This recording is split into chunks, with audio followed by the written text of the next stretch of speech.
Todos encontraram? Atos dos Apóstolos, capítulo de número 12. Vamos ler do versículo de número 1 ao versículo de número 12. Diz assim a palavra do Senhor. Porque aquele mesmo tempo o rei Herodes estendeu as mãos sobre alguns da igreja para os maltratar. E matou a espada Tiago, irmão de João, e vendo que isso agradara aos judeus, continuou mandando prender também a Pedro. E eram os dias dos asmos. E havendo prendido, o encerrou na prisão, entregando a 4 quaternos de soldados. 4 quaternos é justamente 4 de 4, né, que seria 16 soldados, tá bom? Para que o guardassem, querendo apresentá-lo ao povo depois da Páscoa. Pedro, pois, era guardado na prisão, mas a igreja fazia contínua oração. Repita comigo, contínua oração. Por eles a Deus. E quando Herodes estava para fazer comparecer, nessa mesma noite estava Pedro dormindo, e entre os 2 soldados ligado com 2 cadeias, e as guardas diante da porta guardavam a prisão. E eis que sobreveio um anjo do Senhor e resplandeceu uma luz na prisão, e tocando a Pedro do lado, o despertou, dizendo: levanta-te depressa. E caíram-lhe das mãos as cadeias. E disse-lhe ao anjo: cinde-te e ata as tuas sandálias. E ele o fez assim. E disse-lhe mais: lança às costas a tua capa e segue-me. E saindo o seguia, e não sabia que era real o que estava sendo feito pelo anjo, mas cuidava que via uma visão.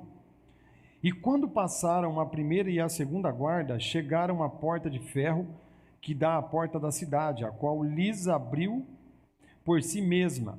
E tendo saído, percorreram uma rua, e logo o anjo se apartou dele. E Pedro, tornando a si, disse: agora sei verdadeiramente que o Senhor enviou o seu anjo e me livrou da mão de Herodes e de tudo o que o povo dos judeus esperava. E considerando nele isso, foi à casa de Maria, mãe de João, que tinha por sobrenome Marcos, onde muitos estavam reunidos e oravam. Amém? O texto já nos diz, né, que Jesus já não estava no meio deles. O livro de Atos dos Apóstolos já demonstra que Jesus já havia sido assunto aos céus. E agora, depois que Jesus foi crucificado, a igreja começa a passar por uma perseguição, começa a ser perseguida. E aqui, nesse episódio, Estevão já não estava mais no meio deles, e também Tiago, que foi morto a fio da espada. Então, isso era de agrado dos próprios judeus, que tudo isso estava acontecendo, porque eles queriam de qualquer maneira abafar esse assunto sobre o Messias, o Mestre, e Jesus, o Filho de Deus. Eles queriam de fato trazer simplesmente um apagar dessa história. E pensando nisso, eles se levantaram com mão poderosa para poder oprimir aqueles que propagavam e aqueles que pregavam o Evangelho de Cristo. Então a palavra do Senhor vai dizer que Herodes, já com o coração ainda inflamado, ele não somente mata Estevão, mas mata Tiago, mas agora também ele quer buscar o líder, e esse líder é Pedro. E a palavra do Senhor vai dizer então que, percorrendo, eles aprisionam Pedro, coloca 16 soldados à sua segurança, e depois da Páscoa, ele justamente queria apresentar ao povo, para demonstrar justamente que Pedro também passaria pelo mártir, que Pedro, ele também seria um dos discípulos do Senhor que seria morto ali naquele exato momento. Mas o texto vai dizer que a igreja estava de joelho no chão, e a igreja estava orando. E aqui eu já quero abrir um parênteses e dizer, não importa se já aconteceu alguma coisa com alguém né, que você conhece. O Senhor, ele tem o controle de todas as coisas. Por que ele poupou Pedro e não poupou Estevão? Por que não poupou Tiago? Porque para todas as coisas na terra, o Senhor, ele tem um propósito. Para todas as coisas, o Senhor é quem tem o domínio de todas as coisas. Então, o texto vai dizer que a igreja estava no clamor, estava orando. E o que me chama a atenção desse texto é que Pedro, ele vai ser tomado por um sono profundo. E os soldados ali, à sua direita, à sua esquerda, né? Aqueles guardas protegendo ele, e já sabendo que Estevão e Tiago já havia sido morto, eu acredito que ele estava na convicção de fato que o próximo seria ele. Agora, o que me chama a atenção, o que faz de um homem saber que no outro dia ele vai ser entregue para a morte e conseguir dormir, com 2 soldados do seu lado? É estranhoso de ver. É estranhoso de ver alguém sabendo que a sua vida já está contada, sabendo que alguns momentos, algum período, ele vai ser entregue também à morte. E ali a palavra do Senhor vai dizer que ele dorme, ele está dormindo. E continua na história, a palavra do Senhor vai dizer que um anjo do Senhor aparece e toca do lado dele, acorda. E ali ele dispersa do sono, as cadeias que estavam o prendendo caem por terra, e ali ele está ainda acordando, né? Está numa êxtase, talvez pensando que era um sonho, mas de fato não era um sonho, era uma realidade. E ali ele passa pelas portas, vai saindo daquele lugar, e a palavra do Senhor vai dizer que Pedro, ele é liberto. Pedro é liberto pelo anjo do Senhor enviado por Deus para a libertação. E a igreja está onde? Orando. E o texto vai dizer, depois você lê todo o capítulo, o texto vai dizer que então Pedro, ele vai de encontro aonde estão os discípulos. E ele bate na porta. Ele bate na porta clamando e chamando aqueles que estavam reunidos em oração. E uma jovem chamada Rod vai levar a notícia para eles, ouvindo a voz de Pedro, dizendo: olha, Pedro está aí na porta. Mas aqueles que estavam orando e clamando não acreditavam que Pedro estava à porta e chamando por eles. E aqui eu já quero abrir um parênteses também e dizer para você: o que adianta nós entrarmos num processo de oração para um objetivo sem ter a fé e acreditar que realmente Deus vai fazer alguma coisa? O que adianta nós buscarmos por uma resposta de Deus? E o tema de hoje é bem propício para isso. O tema da mensagem de hoje é: o que fazer quando não há o que fazer? E nós vamos falar muito sobre isso. Pastor, o que eu vou fazer quando não tenho o que fazer? Porque às vezes nós somos, alcançados por esse tema. Às vezes acontece coisa na minha e na tua vida que nós perdemos o controle. Não tem o que fazer. Então o que eu vou fazer quando não tenho o que fazer? Porque eles estavam reunidos porque eles não tinham o que fazer. Eles já estavam recuados. Eles já estavam com medo. Eles não tinham mais o que fazer a não ser orar e clamar ao Deus que pudesse entrar com providência. Mas a palavra do Senhor vai dizer que então o Senhor envia o anjo, o Senhor entra com providência. Então nós, como igreja, nós precisamos orar, mas orar com fé. Nós precisamos orar já no sentimento de receber aquilo que nós estamos buscando. Tem pessoas que oram, mas não acreditam, ora por orar. E aquele que ora sem fé, sem criar uma expectativa naquilo que tem buscado, é que nem a onda do mar, logo ela se embravece e logo ela se dissipa. Mas aquele que tem uma fé inabalável em Deus e acredita no Deus poderoso, a sua fé é firmado não na probabilidade das coisas, mas é firmado no Deus de Israel, no Deus todo-poderoso que tem o controle de todas as coisas para a tua vida. O que eu e você precisa é de uma palavra. Olha para o teu irmão, cutuca ele e fala: você precisa de uma palavra.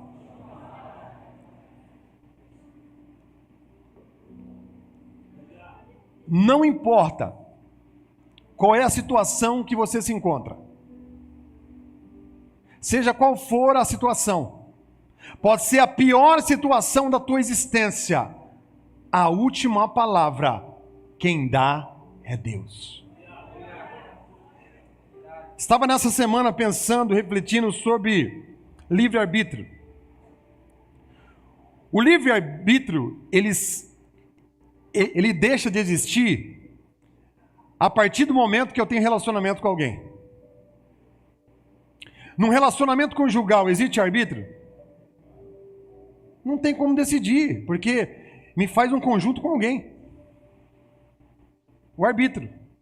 Né? Eu não posso, né, decidir algo sozinho, porque agora eu tenho a minha esposa, eu tenho a Fabiana. Agora, quando se trata de um relacionamento com Deus, é por isso que aqui, para mim e para você cristão, deixa esse arbítrio de lado. No relacionamento com Deus nós não temos arbítrio. O que eu escolho é aquilo que Ele tem para a minha vida e para a tua vida. Eu não quero viver pela minha vontade, eu não quero viver pela minha escolha, eu não quero viver pela minha decisão. Eu escolhi viver Deus na minha vida e Ele tem o melhor para mim e para você.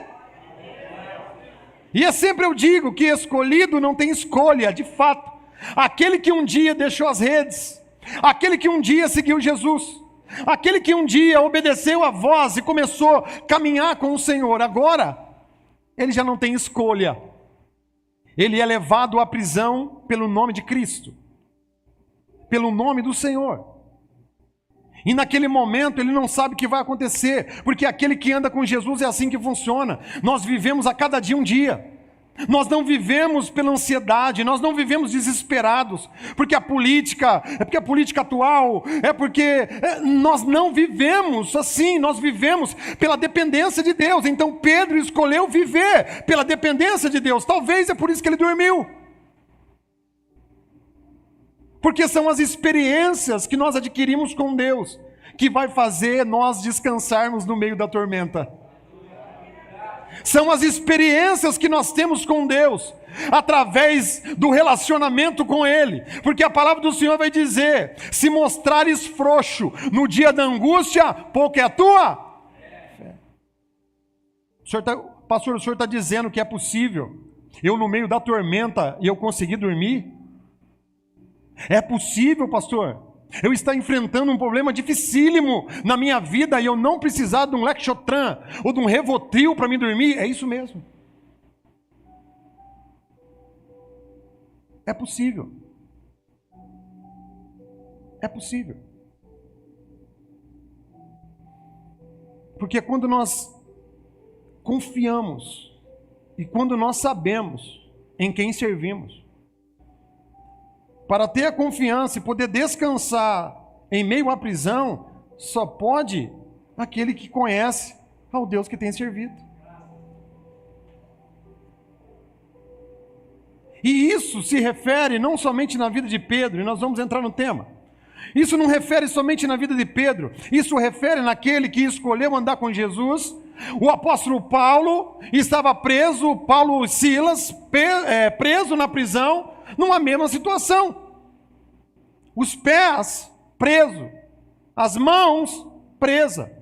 Quem é que consegue cantar depois de receber açoite no corpo? Quem é que consegue celebrar, querer cantar uma canção, sem saber se outro dia vai viver, mas está dentro de uma prisão, receberam açoite e começaram a entoar um louvor dentro da prisão? Quem? É possível. É esse nível de fé que Deus quer levar eu e você.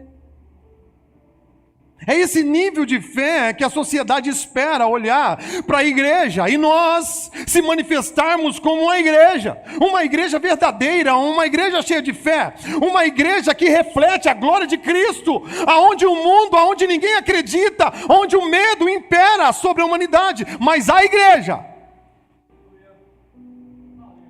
ela sempre triunfou no meio do caos. A igreja não se hesitou de adorar a Deus até em meio à prisão. A igreja, mesmo com milhares e milhares de pessoas, em um império de pé, com uma estátua em pé, dizendo: adora a estátua, vai tocar os instrumentos, a buzina, e quando começar a tocar, todo mundo de joelho. Foi 3, entre milhares e milhares, só 3 se levantaram e falou: fique sabendo, ó Nabucodonosor, ainda que você nos jogue na fornalha de fogo, nós não vamos se render aos teus pés, porque nós adoramos somente a um Deus, o Deus de Israel. Aleluia. É esse nível que o Senhor está levantando uma geração e começando da God Church. É esse nível de homens e mulheres que o Senhor está levantando na cidade de Montemor. Existe uma profecia sobre Montemor, e eu acredito que nós estamos estabelecidos em Montemor não é por acaso. Eu nasci em Hortolândia, cresci em Hortolândia, conheço bastante coisa em Hortolândia, mas o Senhor me trouxe para Montemor. Por que Montemor? Porque o Senhor tem o controle de todas as coisas. E nessa noite nós vamos falar o que fazer quando não há o que fazer. Olha para o teu irmão e fala assim: o que eu vou fazer quando não tenho o que fazer? Aí fala para ele assim: irmão, repita, fala para ele: irmão, hoje você vai aprender o que você vai fazer quando você não tem o que fazer.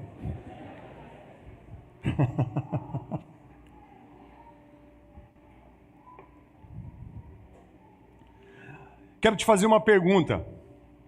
Tem alguém no nosso meio que já passou um problema, já superou, ou está passando uma dificuldade bem delicada? E a pergunta é: você já tentou de tudo?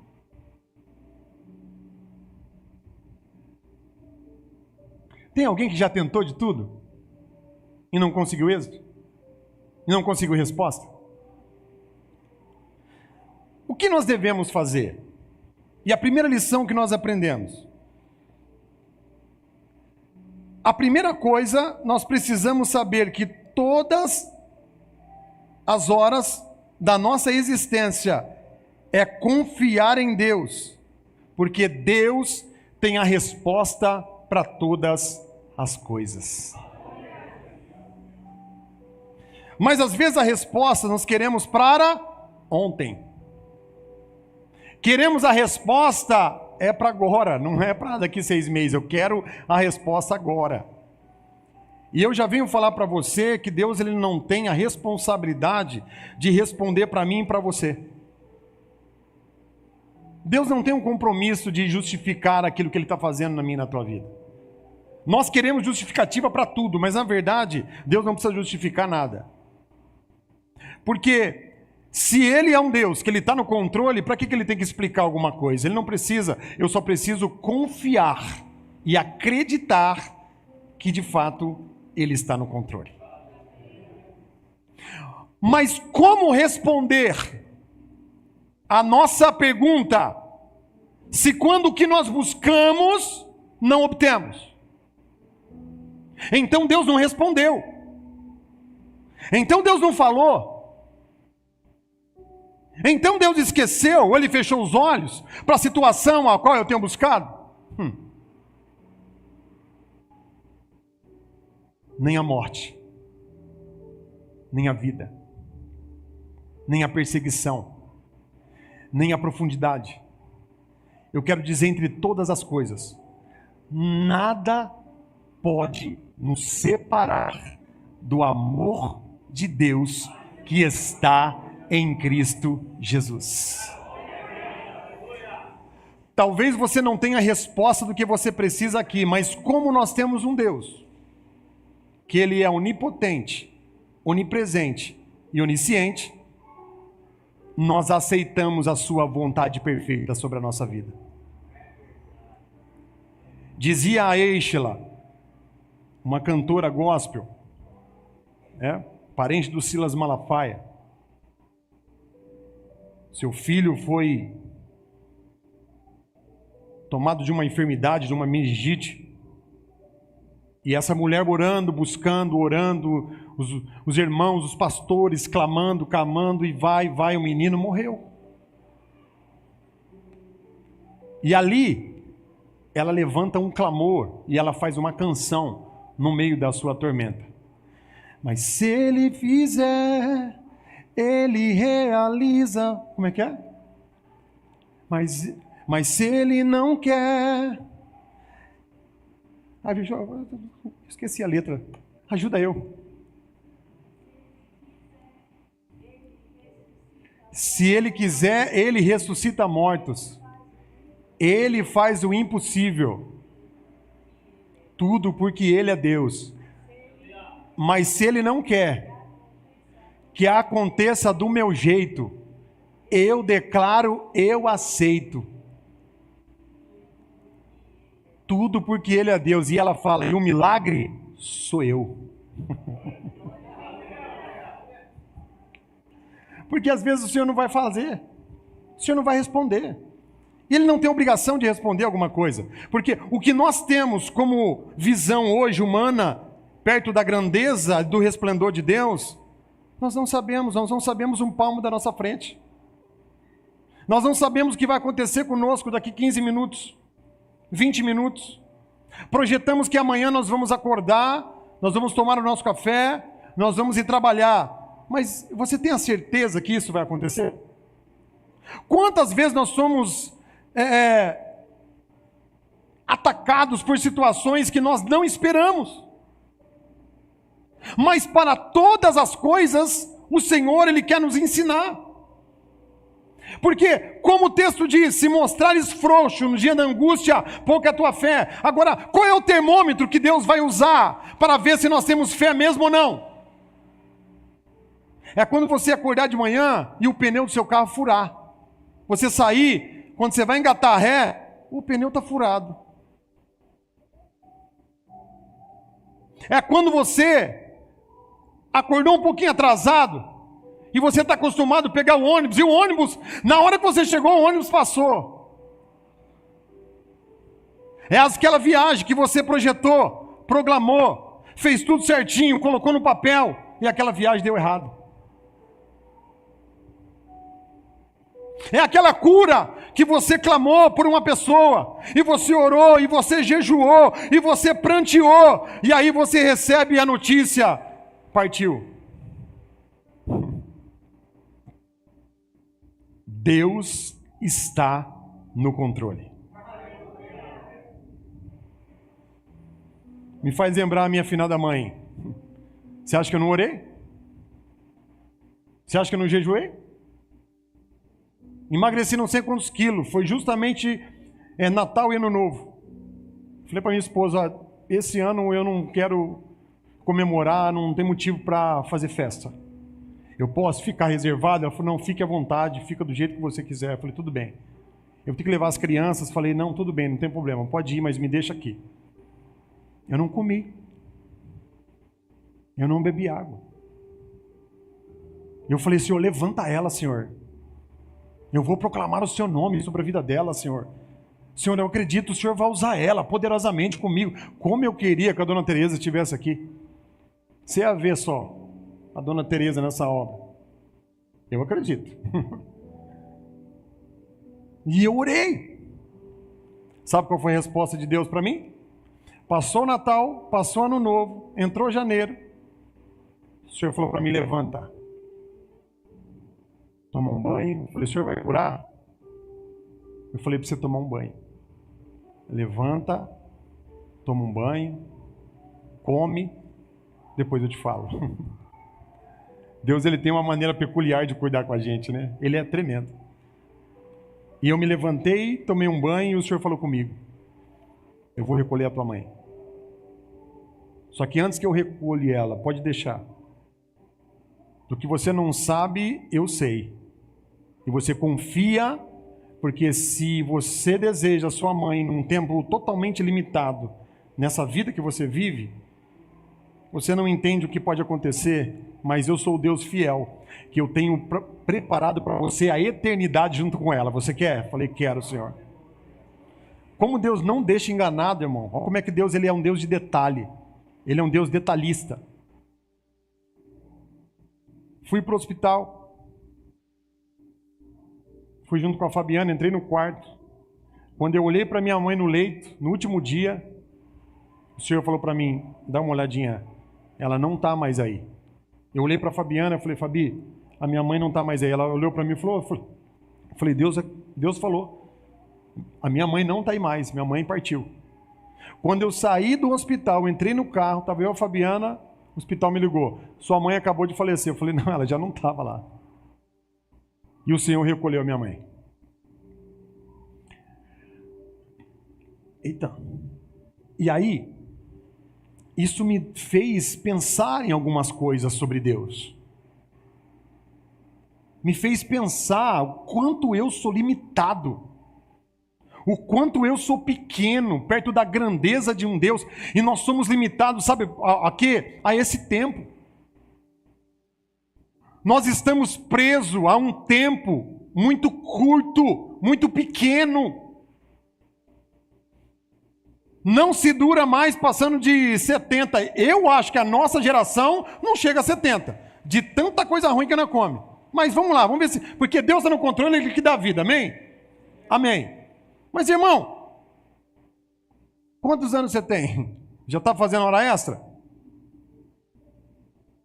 Ou está na meia idade?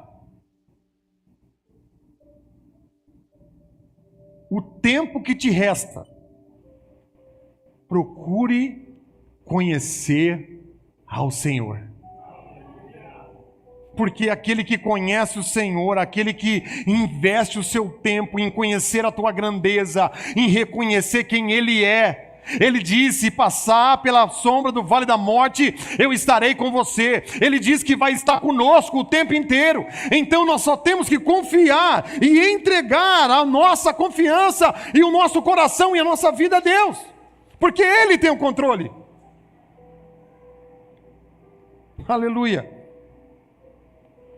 Outro ponto. O que fazer quando não há o que fazer? Ore incessantemente. Declare sobre a tua existência o quanto você o confia e o quanto você acredita nesse Deus que eu estou te propagando. Orar é você falar com Deus. Orar é você expressar as tuas mazelas ou a sua dificuldade para Deus e acreditar que Ele é poderoso para trazer um desfecho para aquilo que você tem buscado. Mas quando você ora e confia. E quando você confia, não é a sua vontade, é a vontade dEle estabelecida sobre a tua vida. Como a oração do Pai Nosso: seja feita a tua, assim na terra como no... Para as meninas solteiras, as jovens, aquele gatinho, eu quero aquele. Não é aquele. Pastor, eu quero isso, eu quero desse jeito, desse quadrado. Deus é um Deus que surpreende você infinitamente mais quando você obedece e quando você vive orando e tendo um relacionamento com Ele. Ele sempre tem o melhor. O texto vai dizer, na parte B do versículo 5, mas havia uma oração incessante. A igreja estava como? Numa oração frenética. Então, se estabeleceu o problema, se você não sabe o que você vai fazer, por favor, ore. Não saia desesperado aos quatro cantos da terra.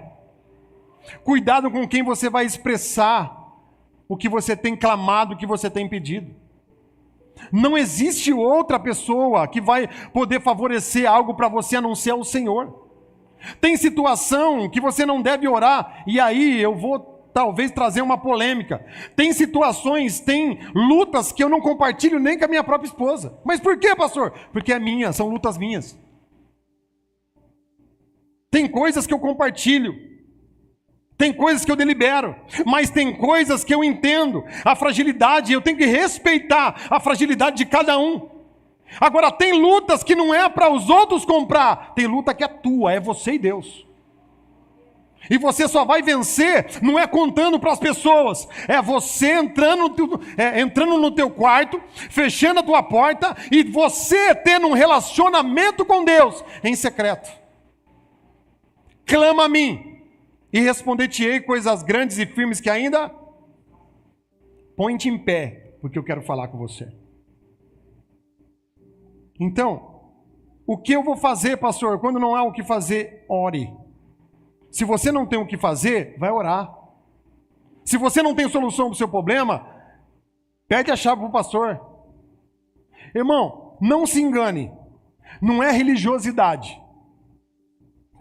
Quantas vezes você me viu saindo de casa falando que vou para a igreja orar? Sozinho, abre a porta da igreja e fica aqui dentro, no altar. Quantas vezes jogado no altar, Senhor, só tem o Senhor na minha vida, não tem ninguém, Senhor, me ajuda. Senhor, entra com providência, Senhor, eu vou sucumbir. E essa oração, ela tem um sentido. Essa oração, ela tem um alvo. Essa oração, ela não é uma oração repetitiva. É uma oração de pai, de filho para pai. Ele é Abba. Ele é pai. Pastor, mas Deus não sabe? Deus sabe. E eu vou caracterizar para você a existência de Deus. Como é que Deus gosta desse negócio de compartilhar, para conversar? Porque é impossível agradar a Deus sem fé. Por quê? Porque eu não estou vendo Deus. Mas se eu tenho um relacionamento através da oração, eu mostro para Ele que eu acredito nele, eu não estou vendo Ele e eu não preciso ver. Mas eu acredito que Ele é real e eu falo com Ele. É mais ou menos assim. Pensa você chegando do trabalho, cansado. E aí uma criaturinha desse tamanhozinho assim, entra atrás da cortina e se esconde. Aí você vê a sola do pé assim, ó, a cortina aqui e o pé ali. Você vai querer estragar a surpresa? Não. Cadê meu filho? Onde ele está? O que será que ele está fazendo? Meu Deus, mas eu não estou vendo ele. Isso vai criando um certo entusiasmo no coração da criança, que ela está lá. Aí ele vai me encontrar. Ai. Deus é pai. Deus sabe de você, filho. Deus sabe de mim. Deus me conhece mais do que eu mesmo. Deus sabe na profundidade da nossa existência. Mas quando eu compartilho, quando eu falo, quando eu oro, quando eu saio da minha casa, quando eu subo no meio do mato, é pernilongo para tudo quanto é lado, para que ir lá? Vocês são malucos? Vocês são doidos? Para que fazer oração na igreja? Eu vou fazer oração aqui em casa. Entende uma coisa? Tudo que você faz fora da caixa, reconhecendo que é para Deus, espera. Pastor, eu quero que Deus faz para mim o que Ele não fez para ninguém, então faça para Deus aquilo que ninguém fez para Ele. Tem gente que quer tratar Deus como um ser. Não vejo, não sei, eu só acredito, não sei se é real. Não, Ele é real. Ele é tão real. Ele é tão real. Olhe para você, eu vejo Ele. Ele é tão real.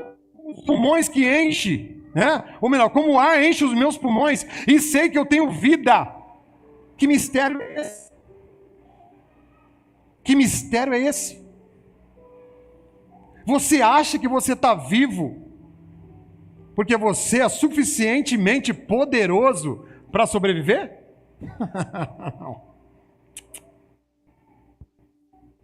Pode deixar, pastor. Não. Nós estamos vivos porque Deus permitiu que nós estivéssemos vivos.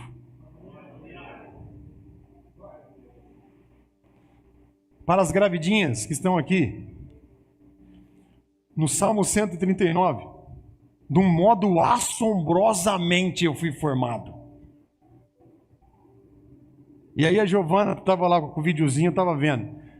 A criança é pentecostal, você viu lá, né? Chutando, o médico fazendo e só no pezinho aqui. Falei, esse aí vai ser do manto. Ou essa, né? Não sei. Como é que pode, gente? Uma substância informe. O projeto da criação dentro do útero da mulher. E nascer aquela coisinha, meu Deus, tão frágil. Num cuidado tremendo. E os detalhes de cada detalhe da formação da criança. Como é que tem gente que ainda não acredita em Deus? Impossível. A minha maior experiência foi quando a Camila nasceu, que eu tive o privilégio de estar lá na hora do parto. E eu com a câmera assim, aí vai, eu falei, meu Deus. E aí eu mentalizando, não olha em nada, só olha na criança, foca na criança. E eu com a câmera, falei, meu Deus do céu, e agora? E eu focado, centrado, eu vou olhar na criança, não vou olhar mais nada, nem placenta, nem nada, eu vou ficar focado. Ah, não. Esqueci o nome do médico, não. Esqueci. Doutor Hélio. E o doutor Hélio, muito paciente, um médico excelente. Para quem tem Unimédico, homem bom, viu? Indicando ele aí. Muito prestativo, porque não podia filmar. Ele falou, não. A enfermeira, não pode. Ele falou, pode sim. Deixa o pai filmar. Ele está preparado? Ele falou para mim, como é o nome dela? Eu falei, Camille. Filma aí. Mão. Meu Deus. Você que vai ser pai, Tiagão, vai na fé, filho. Vai firme. Dá certo. Ainda que você dê uma tonteada, mas é bom. Adri, eu te ajudo, filho. Fica tranquilo. Eu fiquei olhando aquilo. Não tem como você não falar, Senhor, o Senhor é... Eu não estava... É claro que é uma junção de emoção, né? É o filho nascendo, mas não saía da minha cabeça. Deus é poderoso. E aí eu estava na sala esperando, e fica naquela ansiedade. E tinha um rapaz que estava esperando na sala, que a notícia não foi muito boa. Eu falei, meu Deus, e já comecei ali e tal, preocupado. Mas o Senhor, Ele está no controle. E aí quando eu vi a Camille saindo, irmão, eu falei, meu Deus do céu. Falei, que coisa mais bonifeinha quando nasce, né, filho? Tá, meu Deus do céu. Irmão, sinceramente, não é bonito não. Vem falar para mim que é bonito. É um negócio todo meio, sendo bichinho assim. O Azaf, então, eu falei, misericórdia, quem é esse menino? Né? Todo bolo fofo. Agora é uma princesa, olha lá, ó. Pai te ama, ó, se liga, hein? Pai tá de olho. Irmão, coisa mais linda. Deixa eu te contar a minha experiência. Aí eu filmando lá, focado, irmão, focado mesmo, focado, olhando, Deus, obrigado, o Senhor é maravilhoso, o Senhor está no controle de todas as coisas. Quando eu dei uma olhada na placenta do lado, já... Inclusive tem uma filmagem em casa, aí estava assim, ó.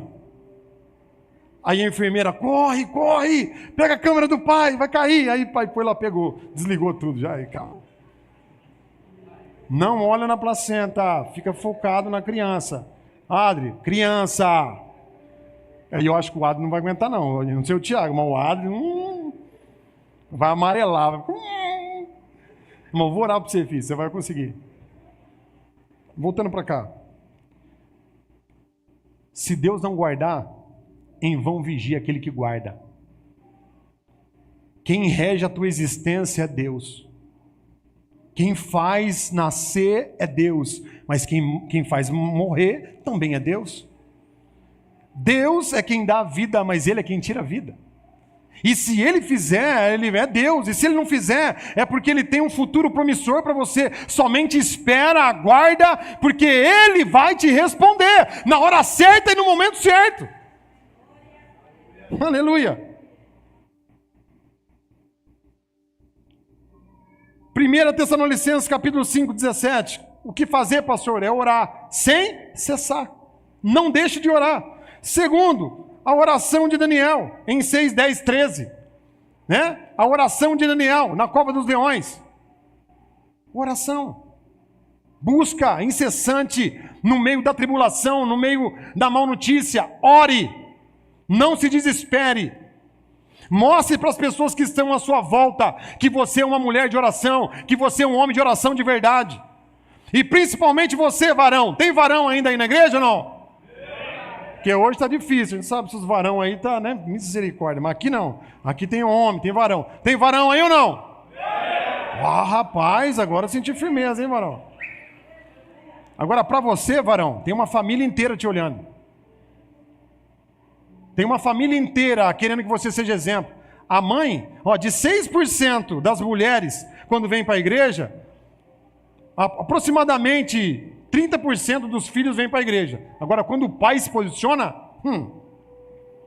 a casa vem que vem geral. Para você, varão, seu filho tem que olhar para você de joelho orando. E depois não adianta falar, você orou? Não, é você. Tem que demonstrar para a sua família o Deus de Israel que você serve. O Deus que você decidiu seguir. Porque isso vale a pena. Outrora, a minha fé foi provada dentro da minha própria casa. E eu não tenho vergonha de falar não. Porque isso é experiência. A minha fé foi provada perante os meus filhos. Será? Você acha que eu nunca vi? Você acha que os meus olhos fecharam? Será? Sei não, hein? Será que Deus é com ele mesmo? Será? Não sei. Vamos ver. Isso não é expor na minha família, não.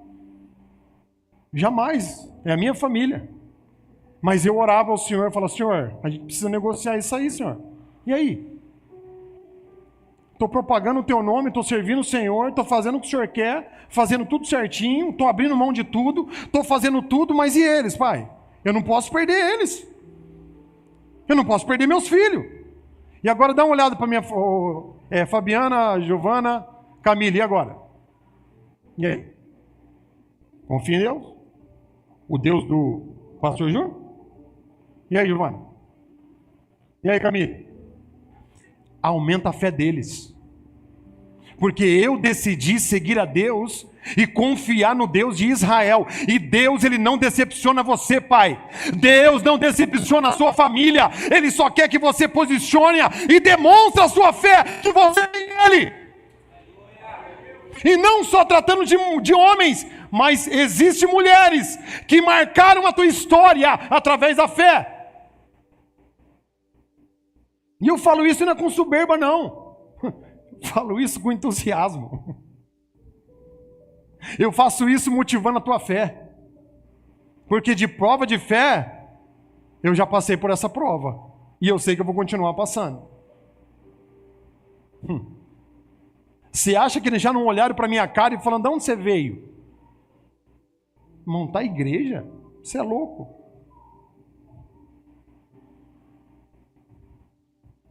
Ninguém pode parar, irmão, um homem ou uma mulher que decide andar pelos passos de Cristo.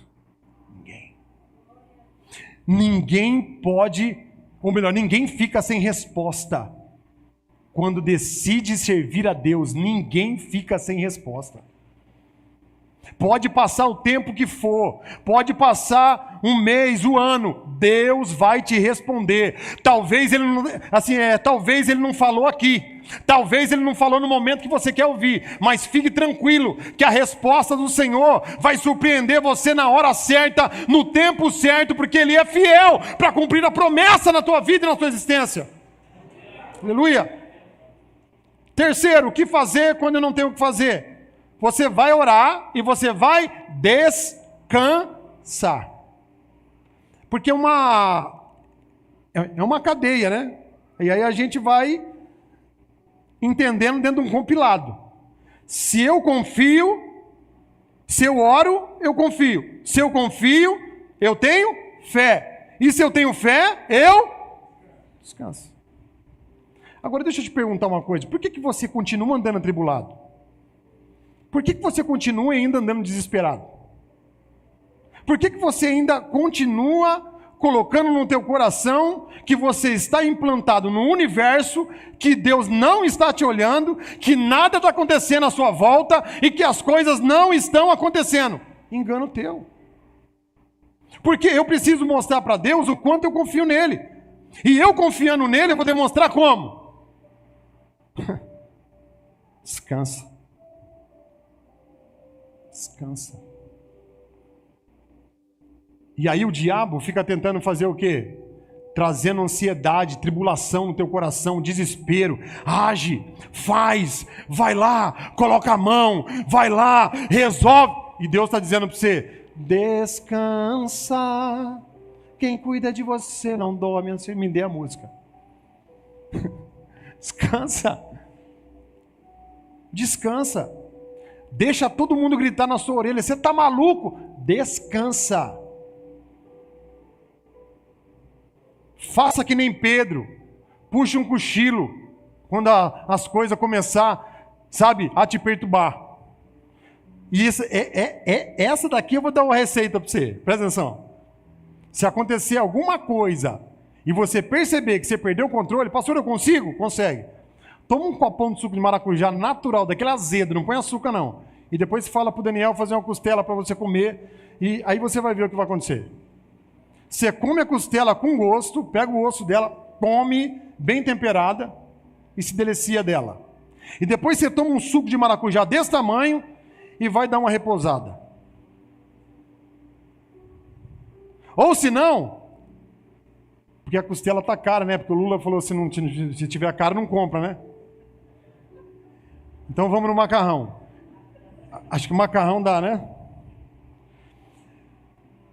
Pega um macarrão, bota aquele molho bem gostoso, está passando uma prova. Está sendo perseguido, situação está difícil, está tudo ao contrário. Pega uma panela de macarrão, mas come. Come com gosto. E se for com uma coca gelada, melhor ainda.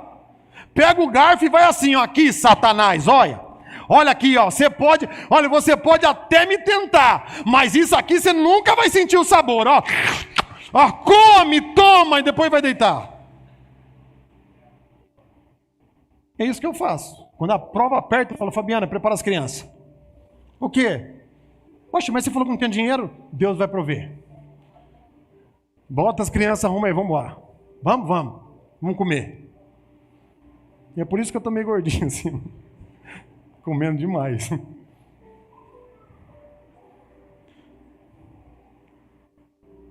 A maior expressão de confiança que você tem para Deus é quando você chega num nível de descanso no Senhor no meio da tormenta. Gilmar pregou aqui sobre Paulo no barco, lembra da serpente? Que o Gilmar pregou? Paulo, ó, fica tranquilo, ninguém aqui vai morrer. Não, o barco virou e a serpente picou. Fica tranquilo, ninguém vai morrer. A pandemia, ai! Calma, sangue de Jesus nos cobre. Fique em paz, e se morrer, o Senhor quis que nós partíssemos daqui e acabou. Inclusive eu estava no trabalho hoje, sentou uma dengue em mim. Eu vi ela e eu falei, nossa, calma que ela ficou parada. Eu fiquei bem tranquilo, não saiu voando.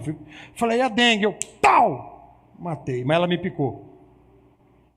Meu Deus. Uma dengue. Aí eu peguei ela, peguei no celular, no Zoom. Pernilongo e dengue. Era dengue. Pretinha com um rajadinho de branco. Falei, meu Deus. Aí eu pensei comigo, será que é ela, senhor, que vai me levar para o senhor? Será que vai ser? Você acha que eu vou ter medo de um mosquito? Eu já vi, olha.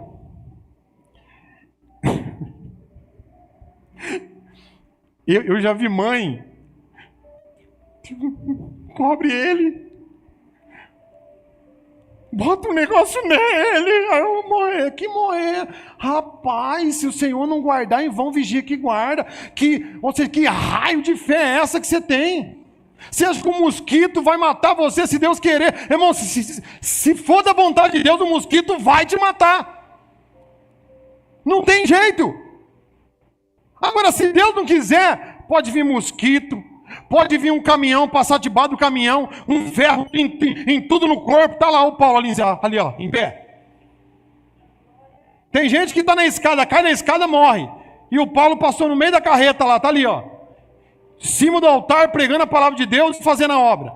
É Deus, é quem tem o controle da tua vida. Descansa! Descansa!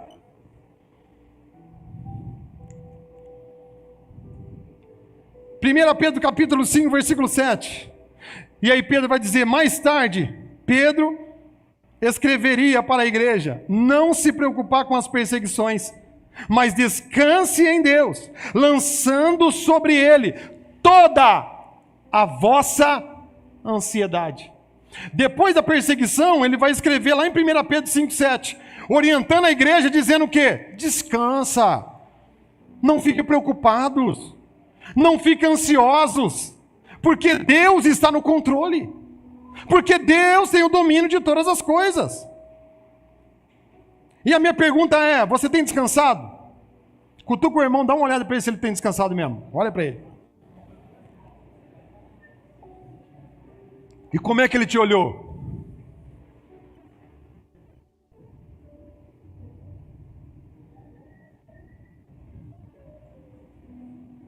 Descansou mesmo? Quantos vão dormir hoje tranquilamente? Porque enquanto você dorme, o meu Deus, ele não dormita, ele não cochila, ele está trabalhando. Ele está fazendo todo o cenário da sua vitória. Ele está trabalhando contra os seus oponentes, contra os seus inimigos, contra os obstáculos do diabo, contra a tua vida. O diabo está fazendo cilada para você e o Senhor está arquitetando um projeto para fazer o diabo sair envergonhado do meio de você. O cenário é o mesmo. Alguém acorda de manhã cedo? Oh, tive um sonho. Uau, uma revelação. É mesmo, é. Eu sonhei que todos os seus feixes se curvavam diante do meu. É mesmo, é. Ah, eu tive outro sonho. Que sonho que é? Eu também sonhei que o sol e a lua se curvavam diante de mim. Mas tá de palhaçada mesmo. Tá achando que vai ser melhor que nós. E tem mais, o pai e a mãe também vai se curvar diante dele. Mal sabia que esse sonho não era dele. Esse sonho era do próprio Deus para ele. Pastor, mas eu já escutei uma pregação falando que se ele não contasse o sonho, ele ia poupar de tudo que aconteceu. Claro que não, irmão. O projeto de Deus sempre é demonstrar, através da sua fraqueza, a força dele. E se ele escolheu você para ser vendido, seja vendido. Se ele escolheu você para entrar dentro de uma cisterna, que entre. Mas em todas as circunstâncias e todas as fases da sua vida, ele vai estar lá com você. E aonde você estiver, seja numa cisterna, seja servindo, seja limpando, seja humilhado, você tem um destaque aonde você chegar. Uns são, outros não. E unção não se adquire, unção se tem. Unção é Deus que dá. Deus marcou José para um propósito. Foi vendido, foi humilhado, foi rejeitado. Só que no final da trajetória, você sabe do texto, tiveram que sentar na mesa dele e reconhecer que realmente Deus era com ele. Então você não precisa fazer, você só precisa descansar e obedecer. Você não precisa ser a mão de obra já existe, é o Deus que trabalha ao seu favor. E por último, queria chamar o louvor já para se posicionar, tá bom? Quando eu confio, quando eu descanso, quando eu entrego, quando eu oro, e aí o que acontece, pastor? Deus vem com a providência. E a providência vem da onde? Da onde você menos espera. Talvez a providência que você espera é de um lado físico. Talvez o que você espera é alguém atendendo a sua demanda. Presta atenção. Talvez o que você espera é de uma demanda, é de alguém atender a sua necessidade. Só que eu vou te dar um conselho. Diante das minhas demandas, Deus usou sempre artefatos espirituais para me dar vitória.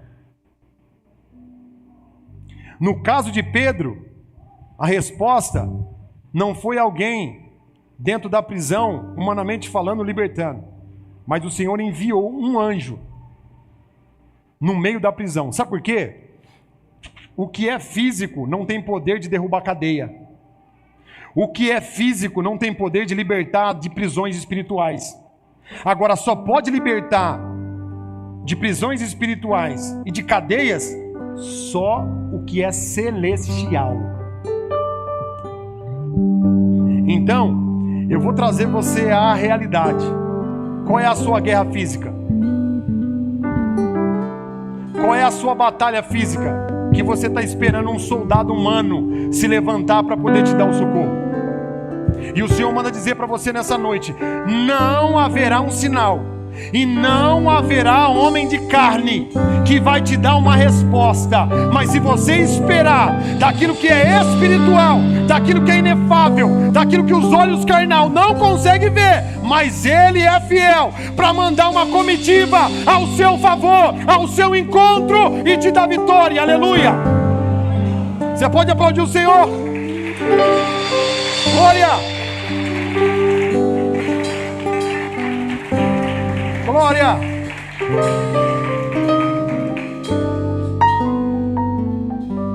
Então, irmão, diante dessa palavra, e eu finalizo dizendo: as armas de Deus é muito maior do que a sua própria força, do que o seu braço. Então, nessa noite, o Senhor convida eu e você a confiar, orar incessantemente, descansar, porque o Senhor já está enviando um recurso espiritual sobre a tua vida e sobre a tua casa. E o recurso espiritual faz com que a retina dos olhos humanos fique embaçada, né, Fabiano? Lembra da retina? O que eu não enxergava, o Senhor falou agora: eu cego. Eu te cego fisicamente, humanamente falando, e vou te abrir uma visão a qual você não tem enxergado. E num ambiente de mais de 300 pessoas, aproximadamente, eu vi o que ninguém viu. Enquanto alguém estava buscando umas ferramentas espirituais para que eu pudesse ter uma libertação na minha alma e na minha vida, e em cima daquele palco eu vi, acredite se você quiser, não estava bêbado, não estava drogado, não estava nada, eu vi todo mundo lá embaixo dando risada da minha cara. Eu falei: não acredito. Eu não consegui mais realizar o que eu estava fazendo. Desci, fui embora para casa, para mim nunca mais. Por quê? Porque Ele abriu a minha visão espiritual. Não foi uma luta humana, não foi alguém imputando na minha cabeça, não foi alguém tentando me, provar alguma coisa, porque quando Deus quer fazer, Ele usa recursos da onde Ele quiser, para te dar vitória, para dar vitória para você, para tua casa e para tua família.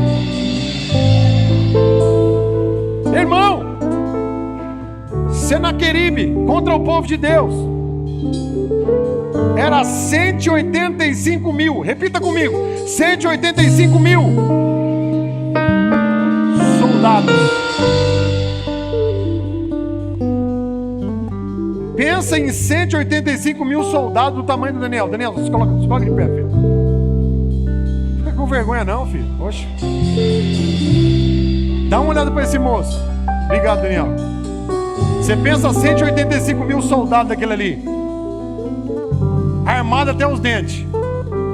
Nós vamos acabar com o povo de Deus. E aí Deus faz o seguinte: lá no reino celestial, entre milhares de anjos que existe lá, Ele chama um só. Vem aqui, desce lá e guerreia com aqueles 185 mil. A palavra do Senhor vai dizer que um anjo matou 185 mil assírios. Um anjo. Agora você acha, quando você olha que não tem mais o que fazer, que você acha que Deus não vai agir ao teu favor? E eu te dei a receita. Qual é a primeira? Segunda, eu ouvi. Já esqueceram? Ah não, faz comigo não, gente, pelo amor de Deus. Vou voltar. Primeira, Segundo. Terceiro.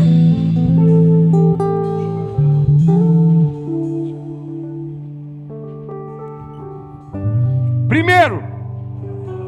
Segundo.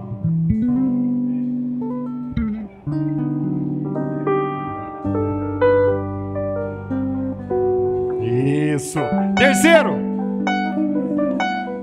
Quarto. Quinto. Não, acabou, irmão. Pode ficar em paz. Então, nessa noite, eu convido a você a orar, confiar, descansar. Vamos lá.